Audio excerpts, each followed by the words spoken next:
Buenas noches, soy Pachi Valencia. Bienvenidos a Desde el Capitolio, hoy martes 3 de marzo. Estamos por terminar el cuarto día de la operación Furia Épica y el presidente Donald Trump ha dado más detalles del por qué decidieron atacar a Irán el pasado 28 de febrero. Escuchemos lo que dijo hoy desde la oficina Oval.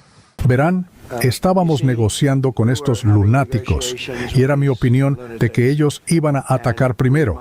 Irán iba a atacar. Si no lo hacíamos nosotros, ellos iban a atacar primero. Estaba convencido de eso. Y tenemos grandes negociadores, gente excelente, gente que hace esto con mucho éxito y lo ha hecho toda su vida con mucho éxito.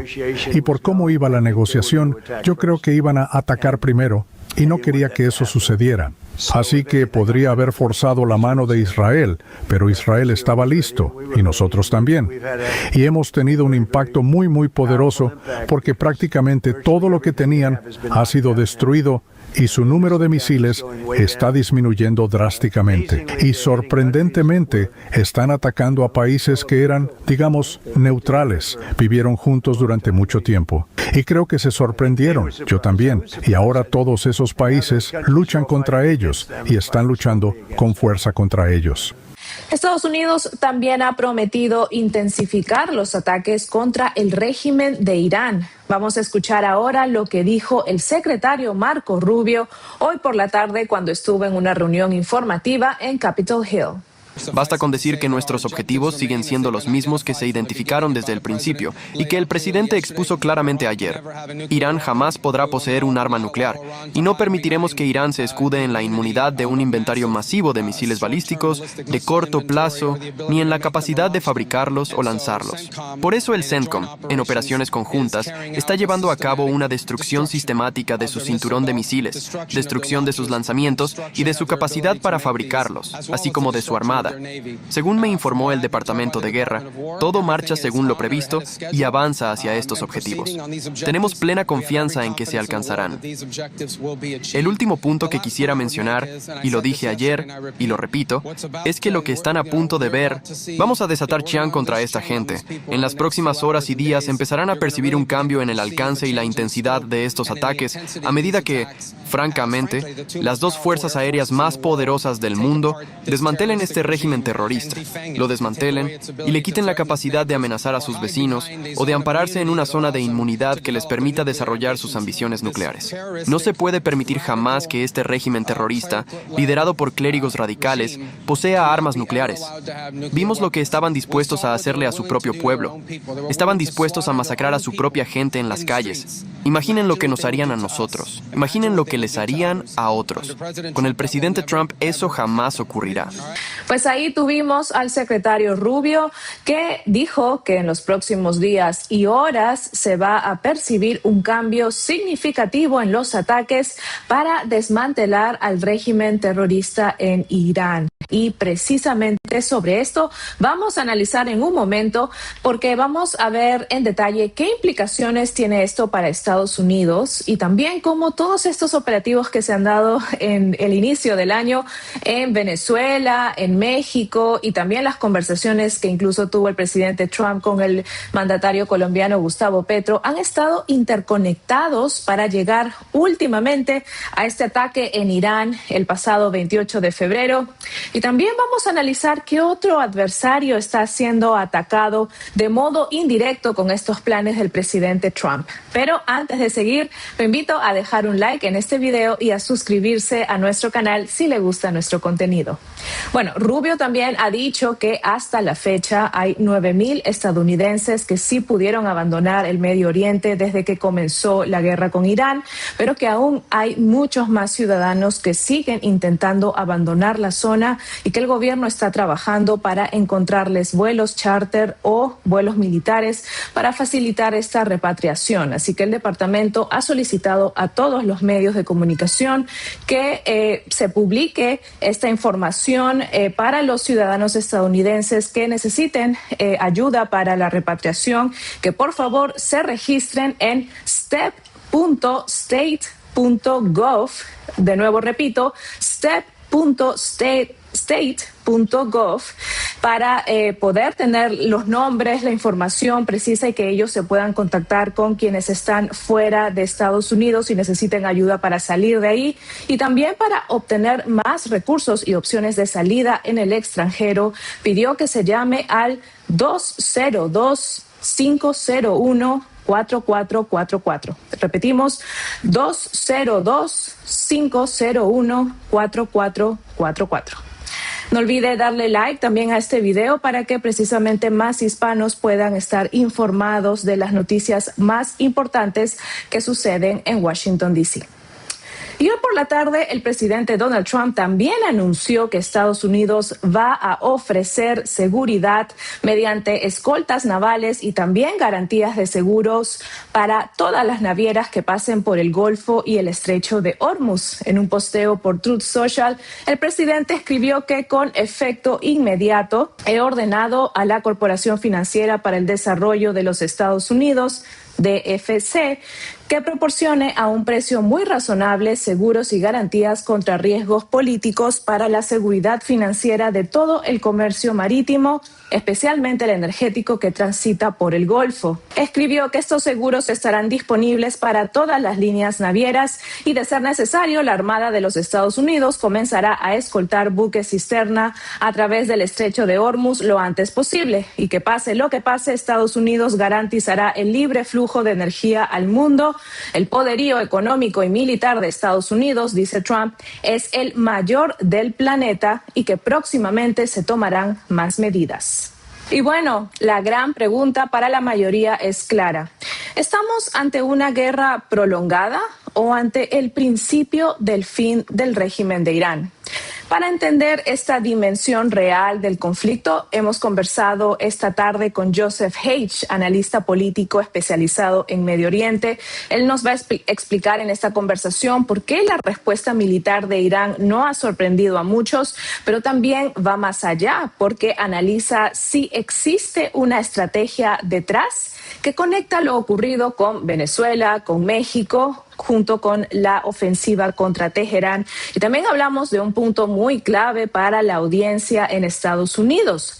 ¿Existe un riesgo terrorista que pueda activarse en territorio estadounidense? Incluso en estos eventos masivos que se van a llevar a cabo pronto, como la Copa Mundial a celebrarse este año. Así que esta fue mi conversación con Joseph Hage hoy en la tarde. Joseph Hage, analista político del Medio Oriente, bienvenida desde el Capitolio. Es un gusto tenerlo aquí. Gracias por la invitación, gusto saludarla.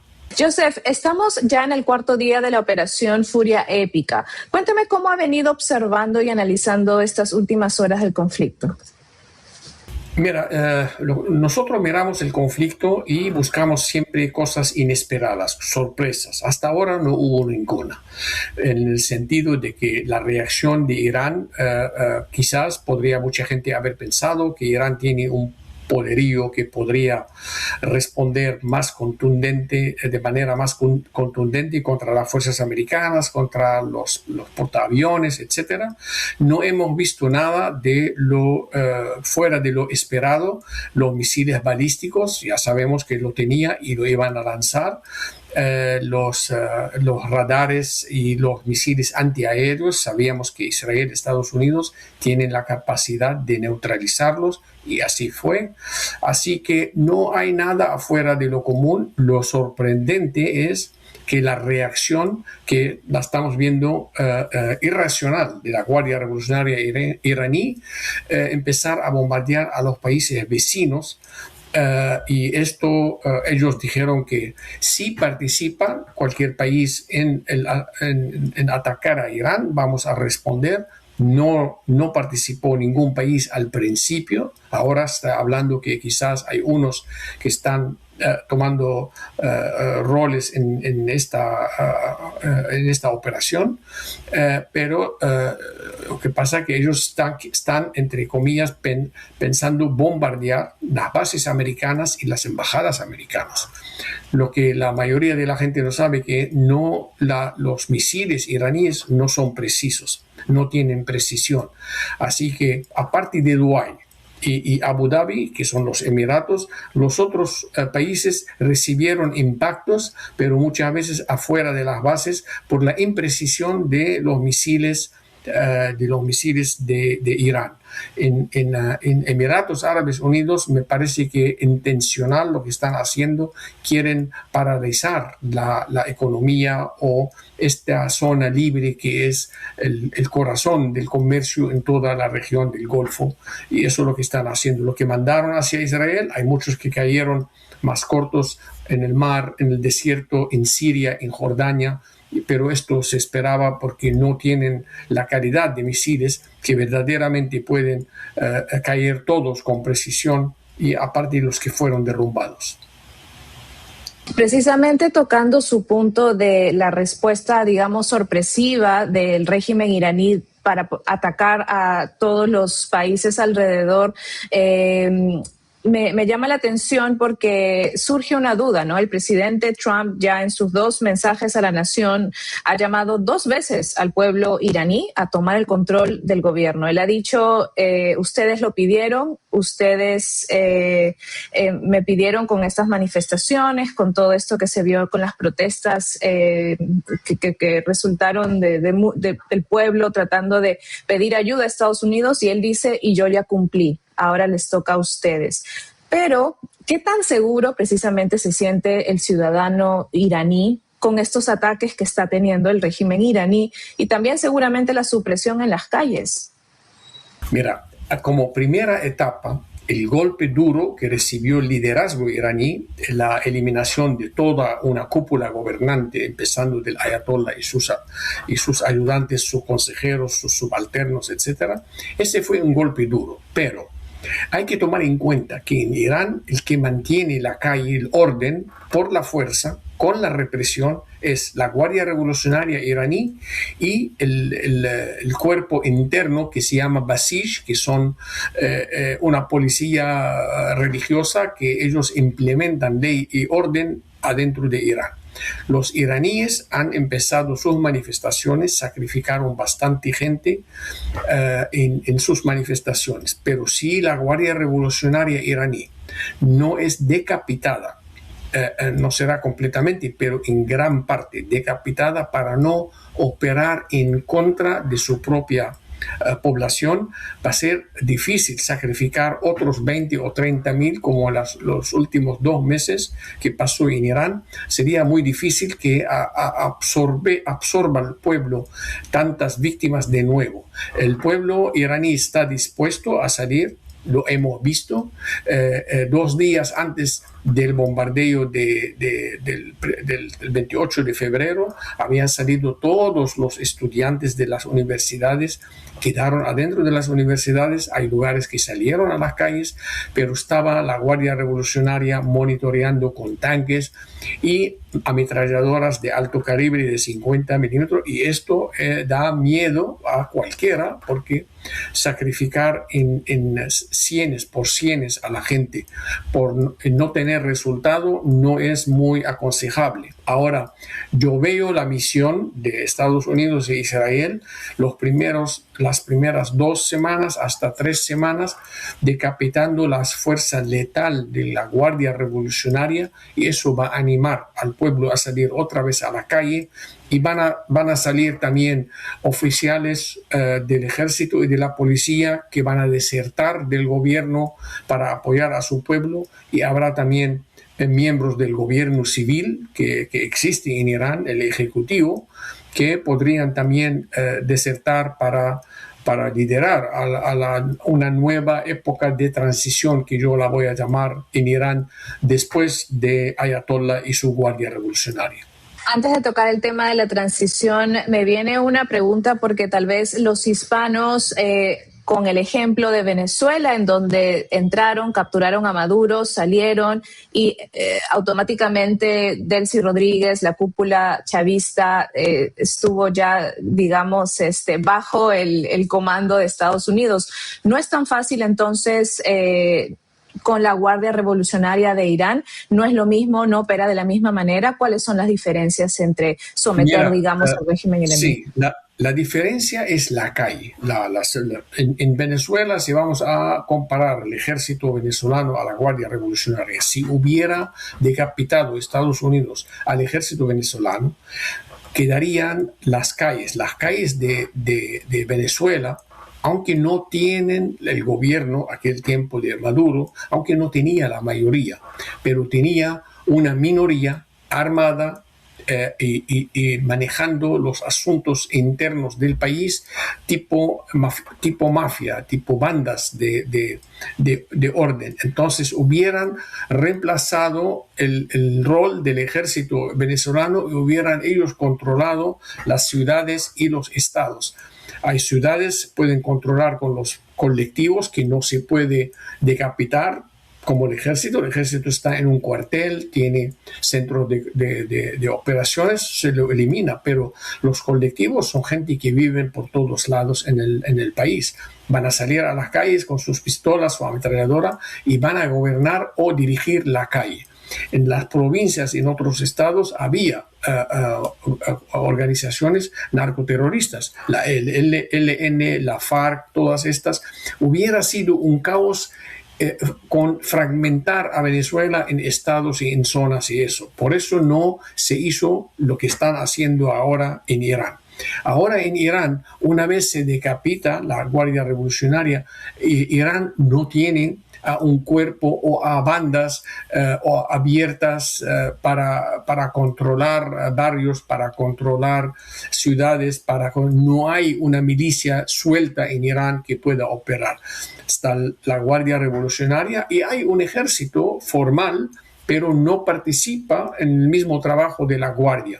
Lo más probable es que este ejército, con un poco de cambio de liderazgo, podría ellos mismos mantener el orden civil en el país. Son dos casos un poco diferentes. Ahora, justo hace un momento en conferencia de prensa en la oficina Oval, el presidente Trump ha dicho de que todos los sucesores que ellos tenían en mente están muertos. Entonces, parece ser una situación demasiado inestable para afirmar con certeza quién podría asumir este liderazgo en Irán y quiénes realmente son los verdaderos líderes que podrían tomar el poder. ¿Qué le depara el futuro al liderazgo del régimen iraní bajo su perspectiva? A mí me gustaría separar el liderazgo civil, que es representado por el presidente actual, Pezeshkian, y su ministro de Relaciones Exteriores, Abbas Araghchi, y el liderazgo teocrático. El liderazgo teocrático, aunque que el bombardeo del primer día había eliminado toda una cúpula, pero hay todavía unos cuantos sueltos. Está Ali Larijani, uno de los nombres que estaba muy cerca del Ayatollah. Está el hijo del Ayatollah, que no aparece ahora en el escenario, pero tiene mucha presencia dentro de la cúpula gobernante anterior. Además de que fue vinculado mucho a la represión brutal de diciembre, enero en Irán. Y la tercera persona es el nieto de Khomeini, que se llama Hassan Khomeini, que es el nieto del Ayatollah Khomeini, que llegó a Irán en el 79 y murió en 89. Entonces hay liderazgo. El tema aquí que al eliminar la primera cúpula con los dedicados y los consejeros del Ayatollah y no sé qué, ¿quién se animaría a decir que yo soy el Ayatollah? Si hace 2 días, 48 horas, se apuntó un nuevo ministro de defensa y hoy fue eliminado. Entonces ellos saben todos ahora que cualquiera que va a asumir una posición es sujeto a eliminación. Ahora, me imagino que va a haber gente que suicida y que se van a aventar igual. Pero una vez se disminuye el poder militar y de represión de la Guardia Revolucionaria, disminuye y si no desaparece también el poder de los ayatollah. Y ahí surge la administración civil que pueda tomar el mando en el país. ¿Y existen actualmente actores tras bambalinas que están definiendo el rumbo político o que están negociando ahora mismo con Washington? Por ejemplo, el príncipe heredero Reza Pahlavi. ¿Sería uno de esos actores que están Mira, no jugando ya creo o que jugarían? hay una señora que se llama Mariam, se me fue el apellido, con el Reza Pahlavi, el príncipe heredero. Estos dos forman parte de la nueva Irán. Que se vayan ahora de inmediato no lo van a dejar vivo, lo van a matar de alguna manera, a uno de los dos o a los dos. Necesita Irán primero una calma con una administración existente de los civiles para asegurar que ni la Guardia Revolucionaria ni los teócratas tienen poder y pueden manejar los asuntos del país. Esta autoridad transicional, que la vamos a llamar, podría abrir la puerta porque hay muchos disidentes iraníes que viven a través del mundo que gustaría regresar.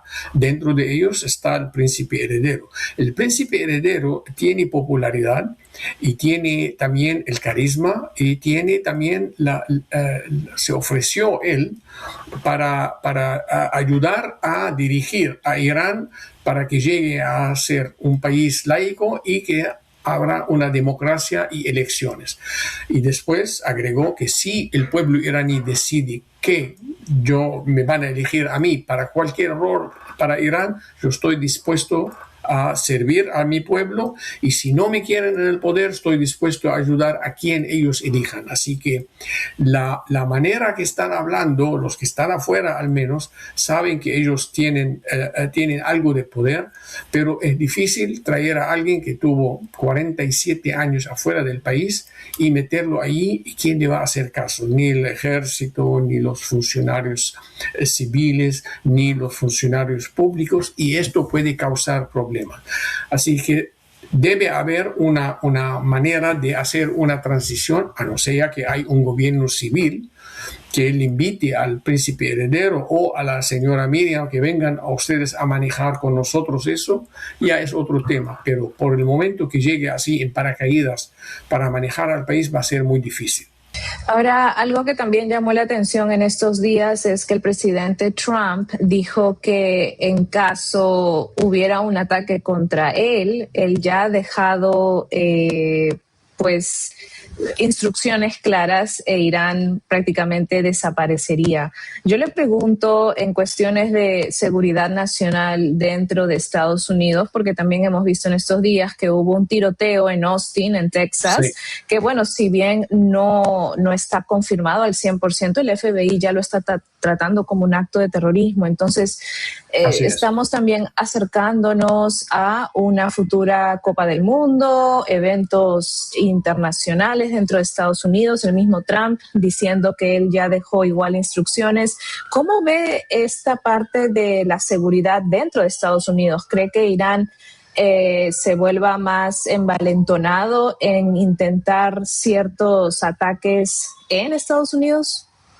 Mira, Irán no ha dejado nunca intentos para infiltrar en Estados Unidos para causar daño. Siempre lo van a intentar. Bueno, cuando digo Irán estoy hablando del Ayatollah y su Guardia Revolucionaria. Y ellos tienen adentro del cuerpo de la Guardia Revolucionaria, tienen todo un ejército que se dedica solamente al exterior. Y ahí fueron que ellos quien entrenaron a Hezbollah en el Líbano, a Houthi de Yemen, a los Hezbollah de Siria y de Irak, ahora ya no están más en Siria, y a los tipos de Hamas en la Franja de Gaza. Así que tienen antecedentes los iraníes en su actividad en el exterior. Y no han dejado nunca de intentar, y fueron arrestados unos cuantos tratando de asesinar al ex secretario de Seguridad Nacional John Bolton.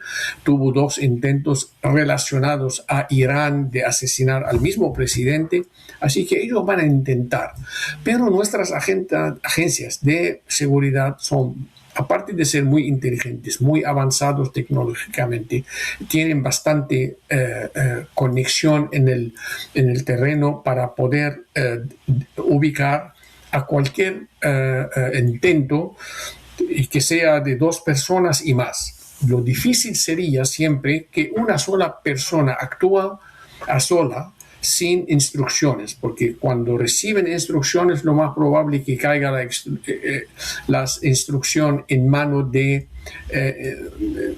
inspectores, de agentes de seguridad, etc. Pero una persona como el tipo de Austin, que él solo se autodenominó como yihadista y fue a atacar a un lugar civil, y esto es muy difícil de descubrir, aunque estamos viendo ahora de las investigaciones que había fallas, porque el tipo era, ¿cómo se llama?, apuntado ahí con las agencias y se le escapó.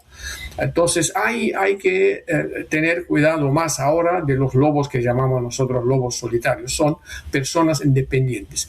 Pero para que sea un ataque grande con organización de 2 personas y más y que puedan lograr llegar a alto funcionario americano, que sea el presidente o otro, es casi imposible.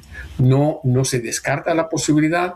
Hay que tener siempre alerta todo, nunca hay que bajar las guardias, pero lo veo muy difícil que lo puedan hacer. Ahora quisiera llegar a este análisis a una perspectiva macro, porque todos hemos observado desde el inicio del año casi anonadados los episodios que sucedieron en Venezuela con la captura de Maduro, en México con la muerte del Mencho y ahora Irán. ¿Existe conexión entre estos frentes? Y de ser así, ¿cuál es la estrategia global que está teniendo Trump? Mira, yo he puesto todo lo que mencionaste desde Venezuela como un pirámide.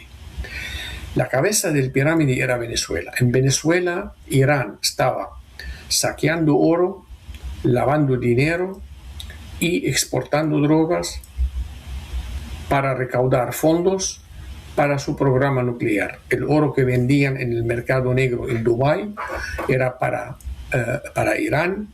El lavado de dinero que hacían en todos los países del Golfo Árabe era para Irán, y también los programas nucleares iraníes estaban usando ese dinero para reconstruir el programa. Ese es la primera conexión con Venezuela. La segunda conexión con Venezuela.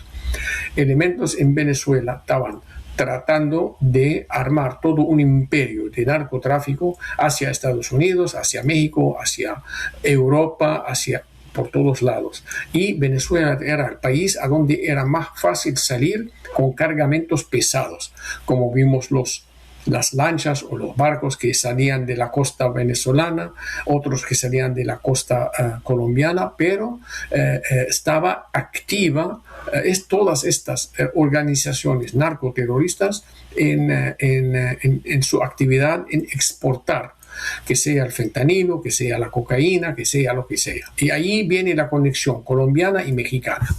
La conexión colombiana es por la producción de la cocaína. Se ha visto la producción aumentar durante la presidencia del señor Petro. El señor Petro quiso llevarla contra y hacerse el fuerte frente al presidente Trump, hasta que se dio cuenta, después del 3 de enero, a dónde está Maduro, que si él va a jugar un rol duro contra Estados Unidos, no le va a salir bien, porque Maduro tenía al ejército venezolano de su lado. El ejército colombiano tiene muy buena relación con Estados Unidos y no le va a llevar la contra, así que trató de llegar a Washington, se sentó con el presidente de Estados Unidos y mostró su intención de no llevarle la contra y de combatir hasta cierto punto la producción de la cocaína y del narcotráfico. Quedó México. La señora Sheinbaum más de una vez trató de entregar a presos que no eran valiosos para Estados Unidos, llegó el momento a donde Estados Unidos, después del 3 de enero, exigió la cabeza del Mencho.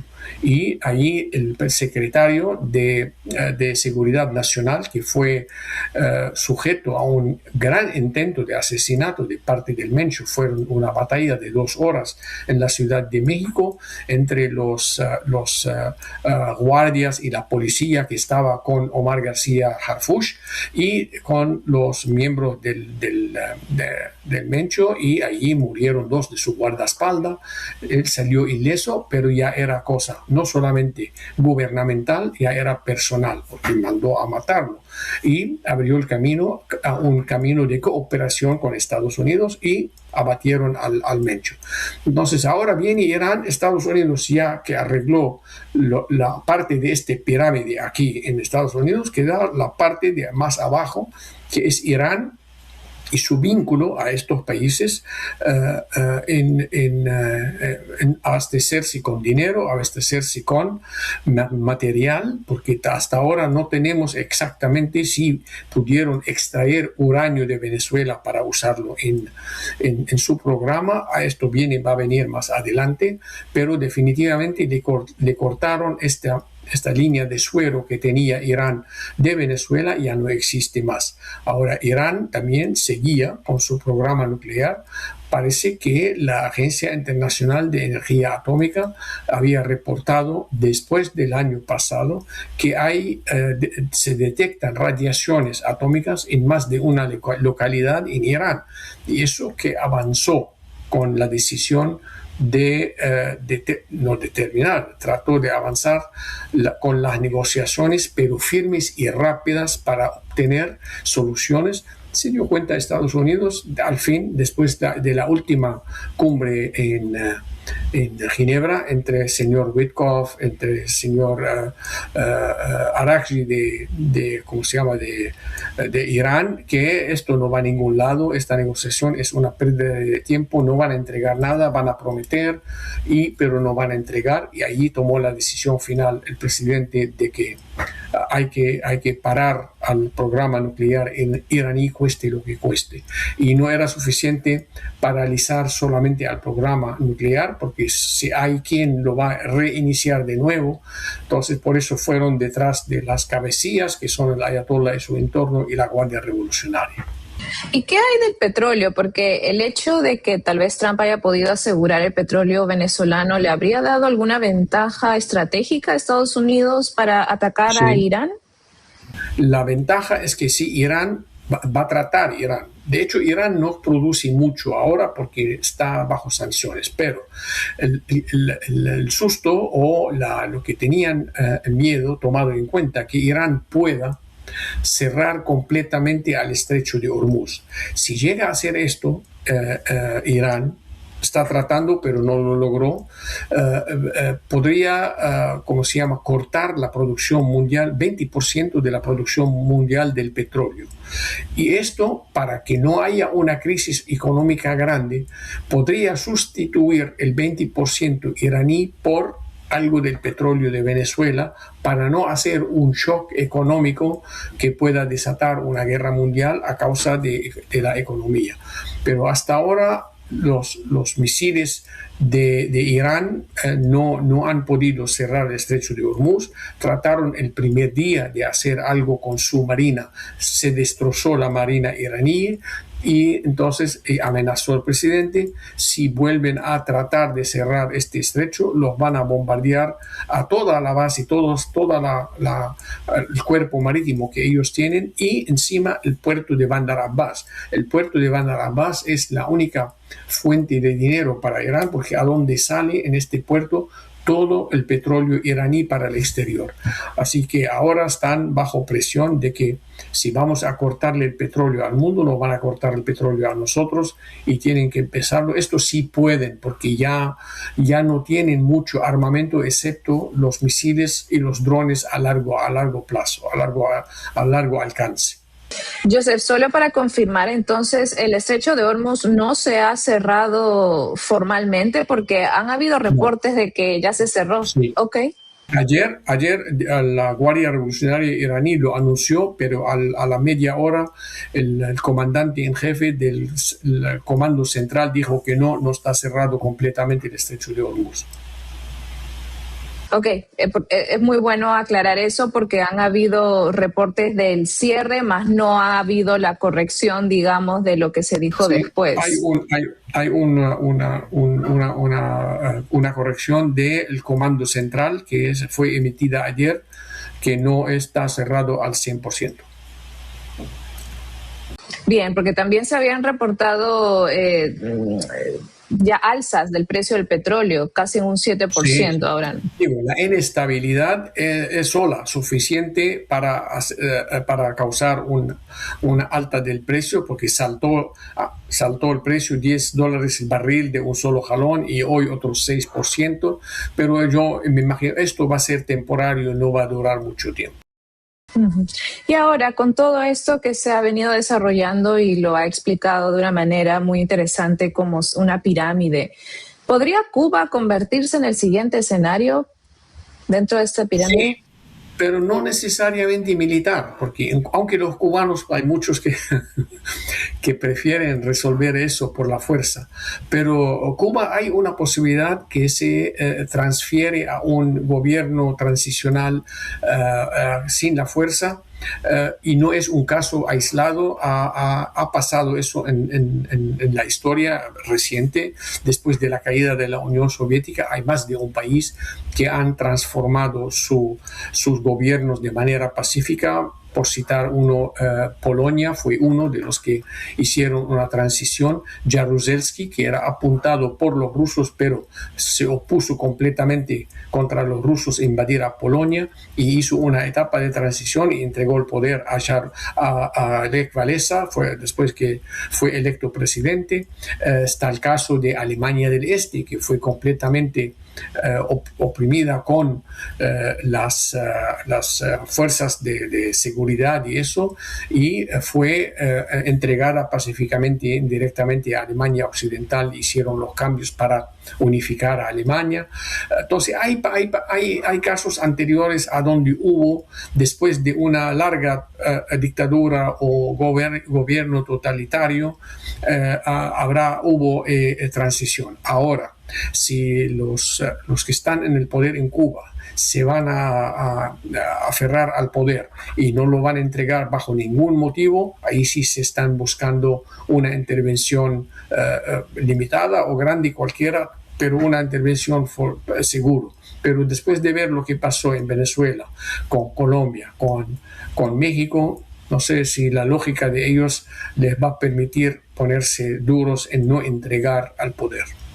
Ahora, muchos analistas han señalado que lo que realmente Trump quiere con todo este plan que ha venido teniendo con los ataques en Venezuela, en México, en Irán, que realmente al que quieren golpear es a Beijing, al Partido Comunista Chino.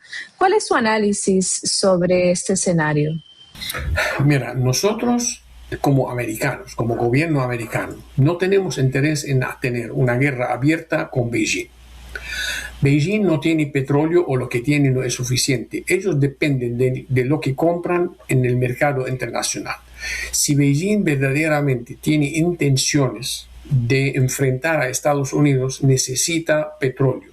Para esto, Estados Unidos se apoderó en el hemisferio americano, acá en el hemisferio del petróleo, tiene alianzas con todos los países del Medio Oriente, y Irán sola no es suficiente para abastecer a China con petróleo, no le alcanza para todo el consumo chino. Lo que sí va a hacer Estados Unidos es tener control sobre la producción del petróleo a nivel regional y a nivel mundial, que compre China lo que compre, pero al menos sabe China que cualquier enfrentamiento con Estados Unidos no va a durar mucho, porque Estados Unidos le va a cortar el suministro de petróleo. Y esta es una estrategia no voy a decir fácil, es una estrategia inteligente de no enfrentar a China directamente, pero hacer que los chinos piensen a largo plazo que un enfrentamiento con Estados Unidos no les conviene. Ahora, ¿cree que China podría proveer apoyo militar a Irán más allá de las declaraciones diplomáticas? No, para nada. No, mira, la China puede. De hecho, tenían ellos radares chinos como los que tenía Venezuela, entre comillas, lo más sofisticado que llamaron, pero no funcionaron. El tema es acá que China no vale para ellos, no tiene valor defender a Irán si no le afecta el tema. China es un país que consume solamente 30% de su producción nacional, Producto Interno Bruto, ellos consumen apenas 30%. Tiene que exportar 70% para que pueda seguir funcionando la economía china, el trabajo, el empleo, etcétera. Todo eso depende de los 70% de exportación. Estados Unidos es al revés, consumimos nosotros 70% de nuestra producción, exportamos el 30%. En este caso, la China se va a enfrentar, que sea Estados Unidos a favor de Irán o cualquiera, está cerrando mercados para el 70% de producción, y esto no la dejaría a China sobrevivir una guerra a largo plazo bajo ningún motivo. Entonces va a afectar la economía china bastante, si no es demasiado, y no creo que esto es que esté en el pensamiento del liderazgo chino para nada. Y ahora yéndonos a la política nacional, hablando de Estados Unidos, hay también conservadores, por ejemplo, quienes no entienden por qué Estados Unidos está entrando a esta guerra con Irán, y hay también cierta parte que está dudando que realmente haya razones sólidas para ello. Desde su propio análisis, ¿cuáles son las razones que han llevado a Estados Unidos a lanzar un ataque militar contra Irán ahora mismo? La gran pregunta era si Irán tenía posibilidad de producir una arma atómica en 2 semanas o en 2 años. El tema acá que prohibir a Irán de lograr a esta producción. Hay gente que dice en el Congreso aquí y afuera del Congreso también que no, que nunca, que no. Bueno, no, la administración no podía tomar riesgos, dejar que Irán produzca arma nuclear, porque y después decir que vamos a negociar con Irán y nos va a prometer que no va a enriquecer uranio. Ya lo hizo una vez, ya lo hizo 2 veces durante la presidencia del señor Obama, durante la presidencia del señor Biden, pero descubrimos que todavía tenían la intención de producir uranio enriquecido al 60%, porque la Agencia Internacional de Energía Atómica descubrieron 400 kilogramos. Es más, aquel tiempo el señor Putin le ofreció a Irán, para facilitar las negociaciones, que entregue a Rusia los 400 kilogramos de uranio enriquecido al 60%, y se lo entrega de a poquito a un grado menor. Rusia no aceptaron, porque querían conservarlo. Entonces, la intención de enriquecer uranio adentro del territorio para fines no pacíficos era obvio, y no había manera de convencernos a nosotros mismos de que Irán va a quedar con las promesas de producir uranio para fines pacíficos. La segunda opción que tenían, hay informes de inteligencia. Cuando Estados Unidos hace un ataque como lo que hizo el sábado, normalmente a menos de 24 horas informan a sus aliados las razones por las cuales cometieron este ataque, por qué lo hicieron. Los aliados nuestros, ya sabemos quién son la OTAN y más que todo los europeos. Fueron los primeros en recibir este informe.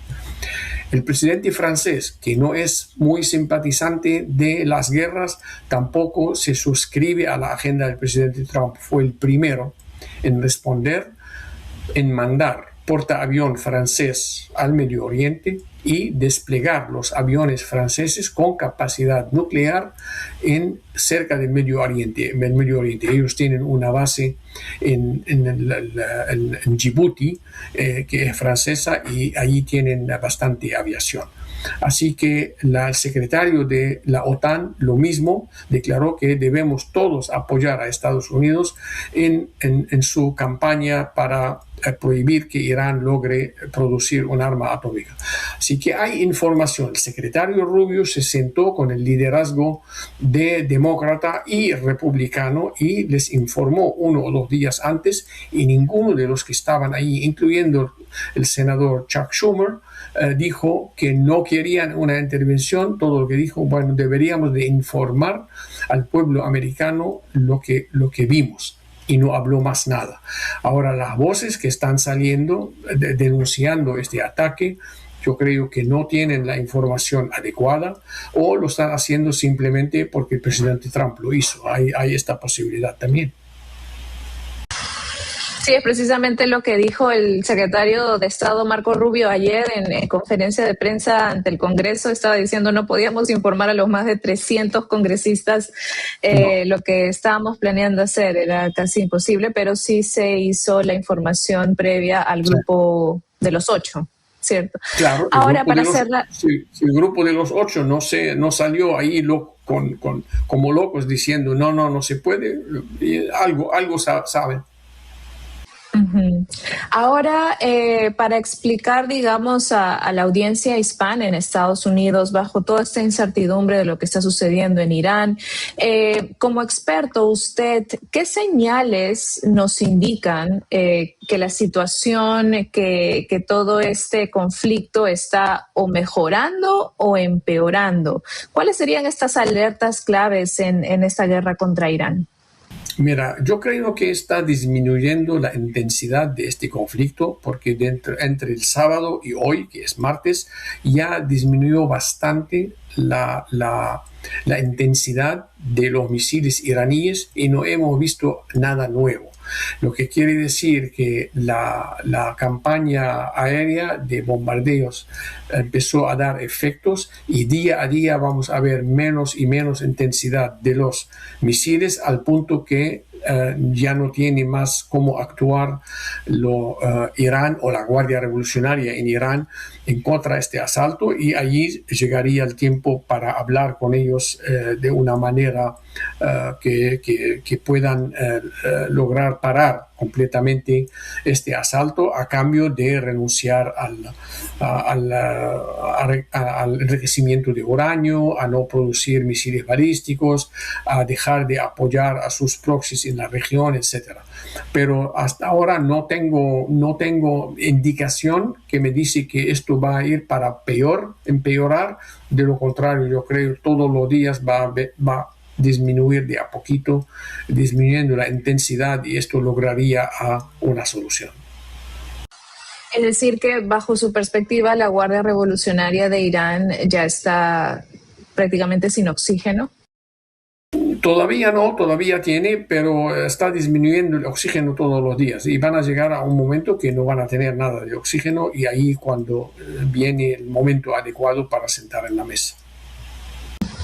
¿Y usted considera que habría algún riesgo en este cálculo estratégico que Estados Unidos tuviera con Irán, que habría que estar igual atentos? Definitivamente. Nosotros sabemos de que nuestro liderazgo, al menos militar, que cuando hacen una planificación, ahí están todas las opciones en la mesa, del peor caso al mejor caso. Y entre estos dos hay muchos escenarios, y ellos toman en cuenta todos los escenarios para ver cuál va a ser la respuesta del enemigo y qué va a ser la contrarrespuesta de nosotros. Esto, como se llama, es de debutantes en cualquier planificación, que sea en negocios o que sea en militar. Así que Estados Unidos nunca debe bajar las guardias, porque podemos derrotar a los aparatos militares, pero nunca vamos a derrotar la ideología. Va a ser muy difícil.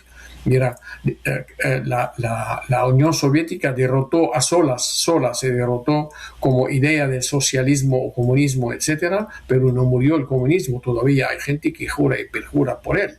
Entonces, las ideologías son muy difíciles de borrar y siempre causan peligro, pero no es lo mismo tener una ideología y al mismo tiempo tener mano armada para implementarla, y hablando de cosas diferentes.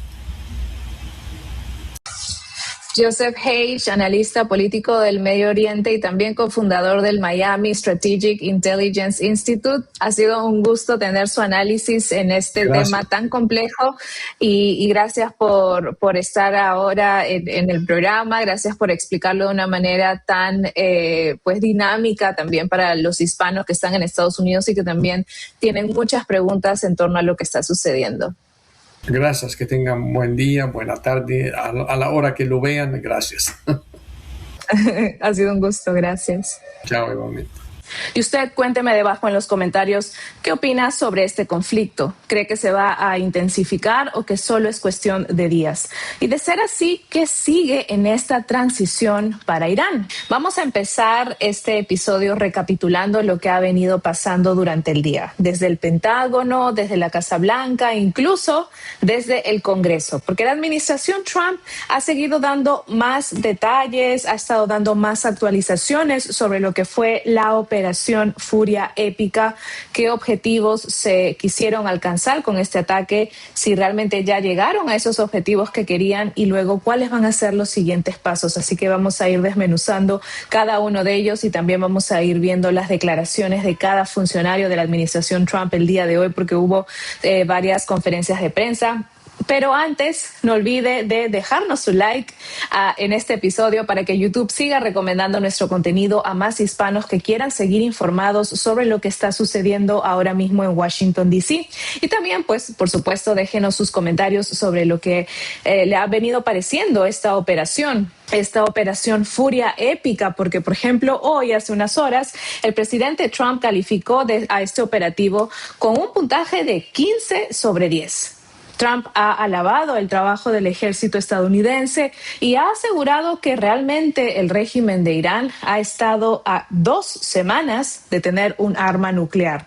Él dijo que si Estados Unidos no hubiera enviado esos bombarderos furtivos B-2 en junio de 2025, el año pasado, para atacar precisamente estas 3 bases, estos 3 sitios en donde Irán estaba enriqueciéndose de uranio, que entonces el régimen ya hubiese tenido un arma nuclear. Y bueno, empezamos hoy en la mañana, aproximadamente a las 8 de la mañana, hora del este.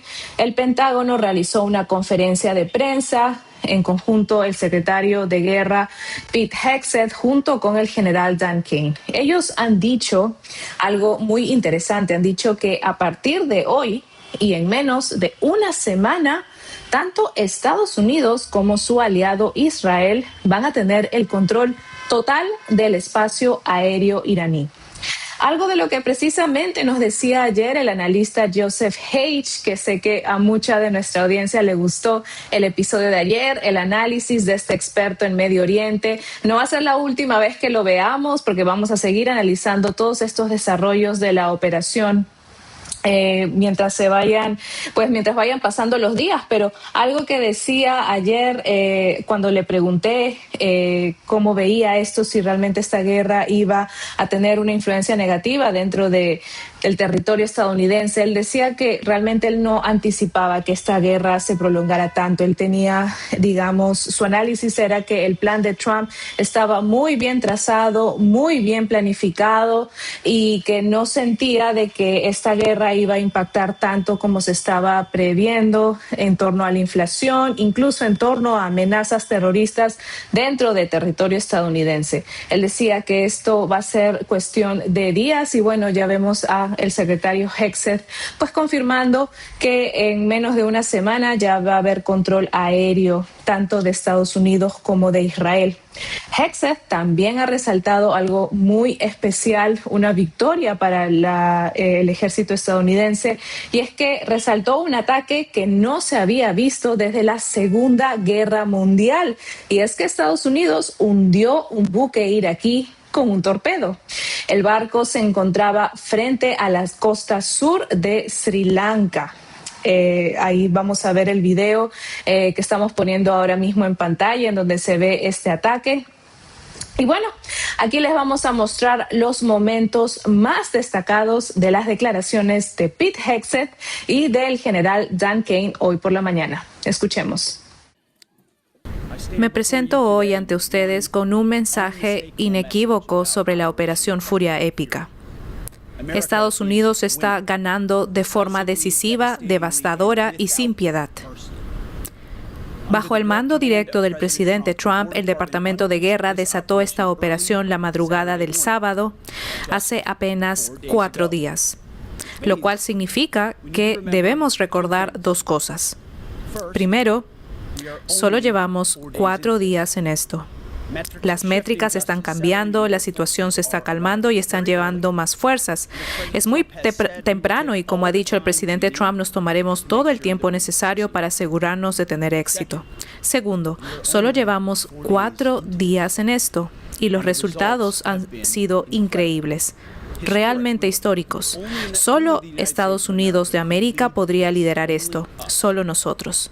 Pero cuando se suman las fuerzas de defensa de Israel, una fuerza devastadoramente capaz, la combinación es una destrucción total para nuestros adversarios islamistas radicales iraníes. Ellos están acabados y lo saben, o al menos pronto lo sabrán. Y apenas hemos comenzado a perseguir, desmantelar, desmoralizar, destruir y derrotar sus capacidades en solo 4 días.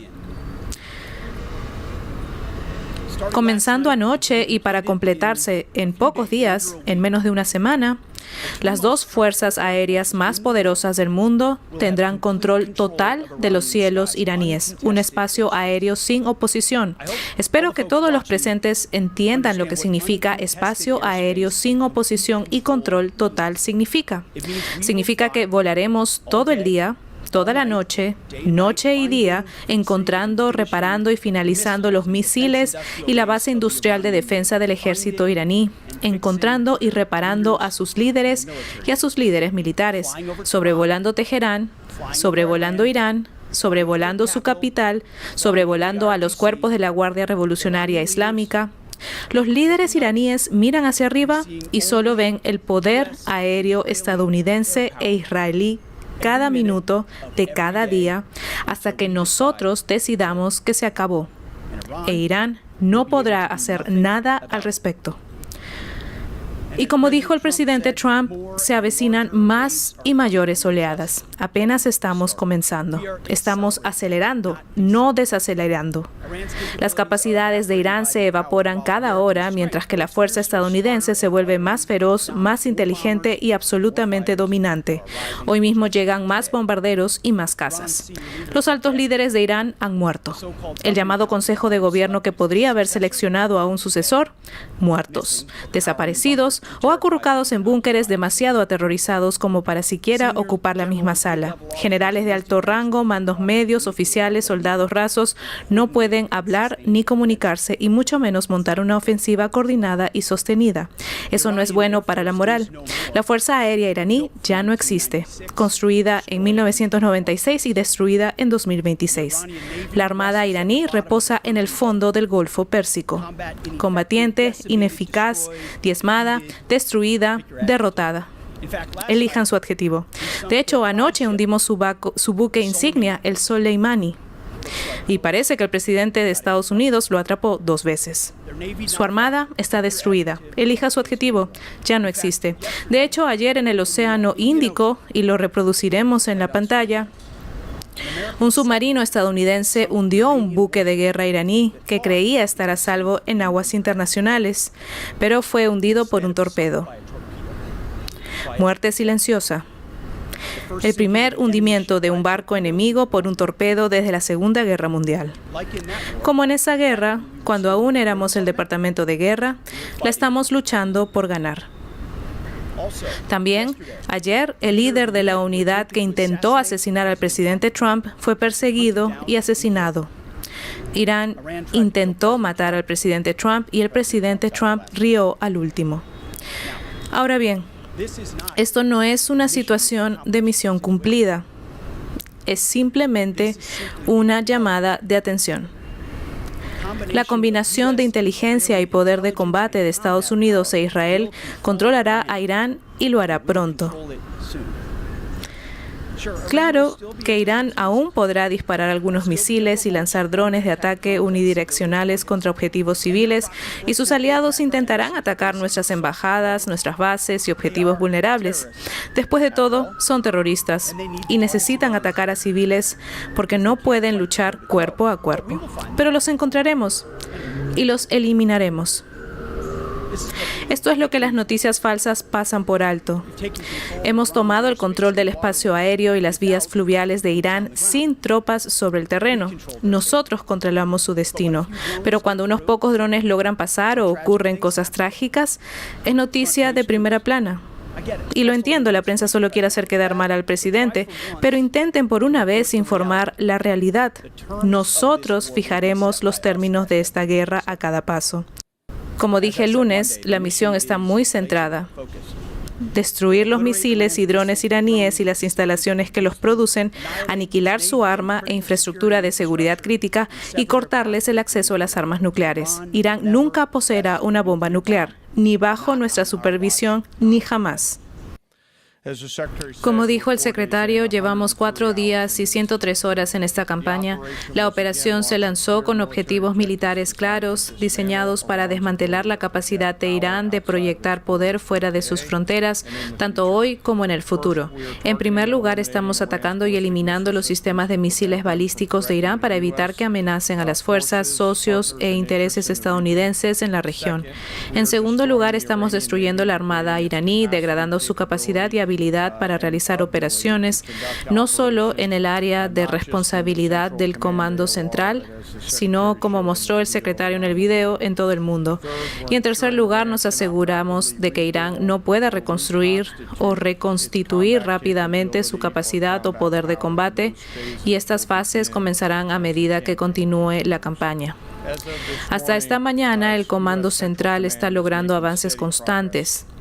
Los disparos de misiles balísticos desde el teatro de operaciones de Irán se han reducido un 86% desde el primer día de combate, con una disminución del 23% solo en las últimas 24 horas, y sus disparos de drones de ataque unidireccionales se han reducido un 73% desde los primeros días. Durante los primeros días, las fuerzas conjuntas de Estados Unidos continuaron atacando y reduciendo las capacidades de misiles balísticos, así como las capacidades integradas de defensa aérea a lo largo del acceso sur, y a lo largo del acceso norte, Israel y sus fuerzas aéreas han estado trabajando principalmente en objetivos integrados de defensa aérea a lo largo del flanco norte, así como en la capacidad de misiles balísticos de alcance medio. Y desde el mar, el USS Ford ha seguido proyectando poder de combate aquí, al igual que los impulsos de bombarderos que mencionamos en los primeros días de esta sesión informativa. A lo largo del acceso sur, el grupo de ataque del USS Abraham Lincoln ha continuado ejerciendo presión desde el mar a lo largo del sureste de la costa y ha estado reduciendo la capacidad naval a lo largo del estrecho y hasta el Golfo Pérsico a un tamaño y escala suficientes para abordar los objetivos requeridos.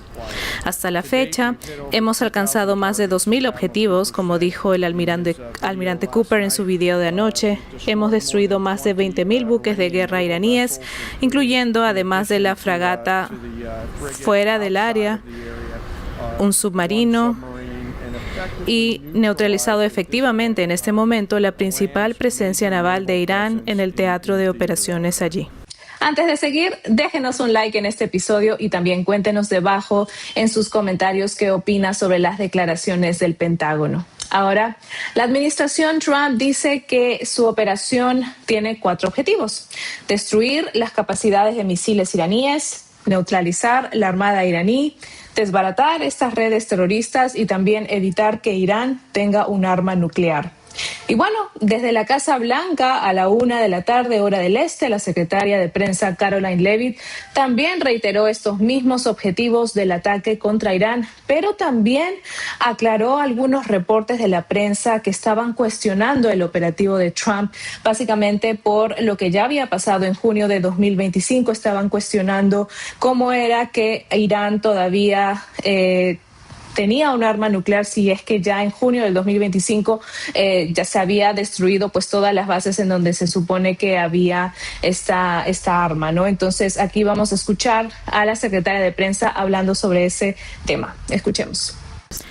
Ha habido mucha información errónea y deshonestidad intelectual por parte de la prensa estadounidense sobre por qué el presidente Trump decidió lanzar esta operación, así que permítanme recordarles. La operación Martillo de Medianoche, que tuvo lugar en junio pasado, destruyó las 3 principales instalaciones nucleares de Irán. Sin embargo, el régimen terrorista iraní ha mantenido su firme compromiso con la reconstrucción de su programa nuclear.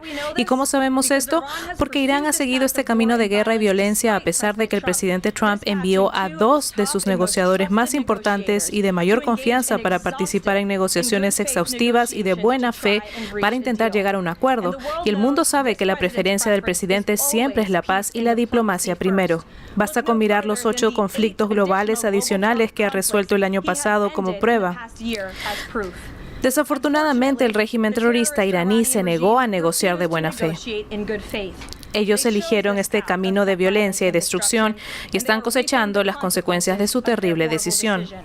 El régimen hizo lo que siempre ha hecho. Mintieron, demoraron, intentaron engañar a Estados Unidos. Ellos querían ganar tiempo para seguir construyendo misiles balísticos y otras armas letales que podrían dañar a nuestro personal y tropas estadounidenses en la región y continuar persiguiendo agresivamente sus inaceptables ambiciones nucleares. Los negociadores estadounidenses ofrecieron un impulso para levantar las agobiantes sanciones contra Irán e incluso proporcionarle combustible nuclear sin costo para apoyar un programa de energía nuclear civil. Además, tuvieron la oportunidad de aceptar nuestro apoyo como inversor en posibles proyectos para desarrollar energía nuclear pacífica conjuntamente bajo un marco mutuamente acordado. Sin embargo, como respuesta, Irán tendría que renunciar a su capacidad de enriquecimiento de una vez por todas. Pero Irán rechazó. No aceptaron ninguna de estas ofertas generosas y sin precedentes de Estados Unidos. En pocas palabras, se negaron a decir sí a la paz. Y su negativa dejó claro que su prioridad número 1 era construir un arma nuclear con la que amenazar a los Estados Unidos de América. Una vez más, el país al que han estado coreando muerte durante casi 5 décadas. Permítame decirlo claramente, Irán rechazó el camino de la paz porque los terroristas a cargo de este régimen querían construir armas nucleares para usarlas contra los estadounidenses y nuestros aliados.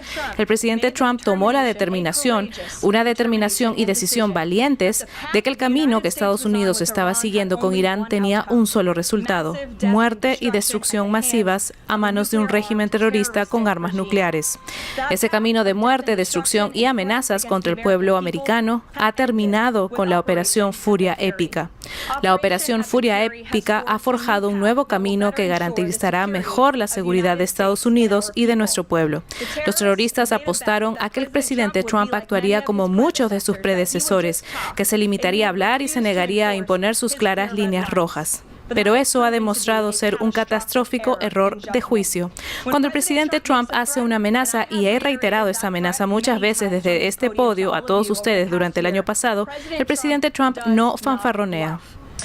Tuvimos a Karoline Leavitt dando más detalles de los acuerdos, de las negociaciones que ocurrieron tras bambalinas, en donde se le ofreció al régimen iraní para cesar su plan de armas nucleares, muchos acuerdos, muchos tratados que, según la Casa Blanca, pues estuvieron prolongando, mintiendo y dentro de todo, pues de alguna manera burlándose de las negociaciones. ¿Qué opinas sobre esta declaración de la Casa Blanca? Lo leo debajo en los comentarios. Ahora, pasemos al Capitolio, porque hoy se estuvo discutiendo sobre una resolución que bloqueaba los poderes del presidente Trump de poder librar una guerra contra Irán sin la aprobación del Congreso. Esto ya lo habíamos visto desde el año pasado cuando hubo este primer ataque contra Irán, pero en este caso la votación tampoco logró aprobarse en el Senado. El voto quedó en 47 contra 53 nos. Esta resolución de poderes de guerra lo había presentado el senador demócrata Tim Kaine, y el único republicano que apoyó esta resolución fue el senador Rand Paul, quien de hecho también era el copatrocinador de este proyecto. Mientras que por el lado demócrata, el único senador que se separó de su partido para votar en contra de esta resolución fue John Fetterman, que ya había estado expresando anteriormente su apoyo al plan del presidente Trump. Ahora, durante estos días hemos visto tanto al secretario Marco Rubio como a Pete Hegseth informando a los miembros del Congreso, exponiendo a los tanto senadores como representantes, dándoles detalles de por qué esta guerra era necesaria. De hecho, escuchamos también al mismo secretario Rubio diciendo que ha ido más veces al Congreso de lo que alguna vez alguna otra administración hizo en administraciones anteriores. Él no veía esta apertura por parte de administraciones anteriores. Sin embargo, este gobierno de Trump está siendo bastante abierto con la información y se han venido dando reuniones informativas en Capitol Hill. Y aunque el presidente Trump, como comandante en jefe, sí tiene esta autoridad para llevar a cabo ciertas acciones militares de manera independiente, la Constitución sí le otorga al Congreso una facultad de declarar la guerra, porque, por ejemplo, antes de la guerra en Irak de 2003, el presidente George W. Bush había pasado meses buscando la aprobación del Congreso. En el caso de Irán no se solicitó esa autorización y de hecho el Senado ya había intentado frenar, como dije, las acciones de Trump luego de la operación Martillo de Medianoche, pero igual no prosperó. Pero incluso si una resolución se lograra aprobar en el Congreso, Trump probablemente iba a vetarla y los legisladores no iban a tener realmente la mayoría de los 2/3 necesaria para anular este veto. Porque históricamente el Congreso sí ha tenido dificultades para detener estas acciones militares estadounidenses, como por ejemplo la votación del Senado sobre el ataque a Venezuela. Pero estas votaciones igual permanecen registradas como una forma de declaración pública, de denuncia pública de la postura de ciertos legisladores sobre lo que va haciendo el presidente. Pero bueno, muchos se han preguntado cómo fueron los inicios de este planeamiento de la operación Furia Épica, y aquí vamos a repasar una línea de tiempo ilustrada por nuestro medio Epoch Times. Recordemos que el Pentágono había estado planeando un posible ataque masivo contra Irán desde 1980, pero no fue hasta diciembre de 2025 que el presidente Trump se reunió con el primer ministro israelí Benjamin Netanyahu en Washington, y donde le dijo a los planificadores militares que le dieran esa opción en caso de que el régimen se negara a poner fin a su programa de enriquecimiento de uranio, y así fue. El enviado especial Steve Witkoff y el yerno de Trump, Jared Kushner, que fueron ambos los negociadores estadounidenses, abandonaron Ginebra para el 26 de febrero sin ningún tipo de acuerdo con el ministro de Asuntos Exteriores iraní. Entonces, la suerte realmente ya estaba echada. Y paralelamente a esto, el general Dan Kane dijo que con la solicitud del presidente en diciembre, el Pentágono ya había comenzado a establecer las fuerzas militares durante los 30 días previos para ofrecerle al presidente opciones creíbles en caso de que se requieran acciones. Y es así, con esta negativa de las negociaciones entre Estados Unidos e Irán, que al día siguiente, 27 de febrero, el presidente llamó al Pentágono desde el Air Force One mientras él se dirigía a Corpus Christi, en Texas. Recordemos que ahí él tenía previsto hacer campaña a favor de los candidatos a las primarias republicanas. Entonces, el general Kane recuerda este momento exacto, que se llama la hora H, es un término militar para el momento en que se comienza esta operación. El general Dan Kane recuerda que la hora H empezó cerca de las 3:38 de la tarde, hora del este, del viernes 27 de febrero, cuando dice el Pentágono recibe la orden final de salida del presidente Trump. Y según Kane, el presidente Trump ordenó y dijo textualmente: Operación Furia Épica aprobada, sin abortos, buena suerte. Con esa petición, dice Kane, comenzó la cuenta regresiva para la Operación Furia Épica y el Pentágono necesitó menos de 10 horas para empezar a lanzar sus ataques tras recibir esta orden de salida. Con esa llamada, dice Kane, en todo el mundo los centros de operaciones militares estadounidenses cobraron vida y el almirante Brad Cooper, que es comandante del Comando Central de la Base Aérea MacDill en Tampa, Florida, asumió el mandato operativo de estas operaciones. Cuando Trump da la orden ese 27 de febrero era poco después de la medianoche del 28 de febrero en Teherán. Y en esas casi 10 horas transcurridas entre la hora H y el lanzamiento del ataque, Kane dijo que en la región todos estos elementos de la fuerza conjunta realizaron sus preparativos finales. Él dijo que las baterías de defensa aérea se prepararon, verificaron sus sistemas para responder a los ataques iraníes y que pilotos y tripulaciones ensayaron sus paquetes de ataque por última vez. Las tripulaciones aéreas, dice, comenzaron a cargar sus últimas armas y 2 grupos de ataque de portaaviones comenzaron a avanzar hacia su punto de lanzamiento. A medida que amanecía, dijo Kane, en el comando central, el área de operaciones, los cielos cobraron vida.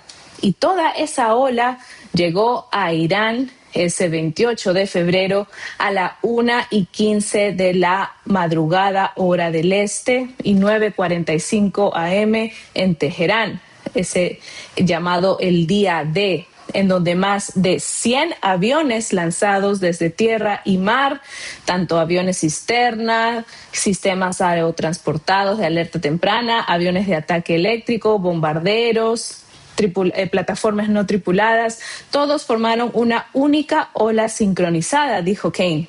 Y bueno, el cronograma se aceleró por un evento desencadenante llevado a cabo por las Fuerzas de Defensa de Israel, dijo Kane, y que fue facilitado por la comunidad de inteligencia de Estados Unidos, desde el ataque nocturno estándar hasta el ataque a media mañana que mató al líder iraní y hasta 48 de estos líderes militares de Teherán. Y ese fue uno de los más de 1,000 objetivos que se alcanzó en las primeras 24 horas del ataque aéreo, junto con misiles y drones. Ahora, por su parte, Trump y el secretario de Guerra, Pete Hegseth, no han descartado enviar al ejército al terreno, aunque no hay indicios tampoco de que se haya ordenado un despliegue de esa magnitud, tanto del ejército como de la marina. El general Kane ha dicho que si bien tener tropas sobre el terreno siempre es una opción, no es una primera opción para Estados Unidos, ni tampoco tienen esa opción como disposición en el Pentágono. Así que vamos a ver cómo se va desarrollando todo esto en los siguientes días dentro de esta semana, como lo ha anunciado el secretario Pete Hegseth.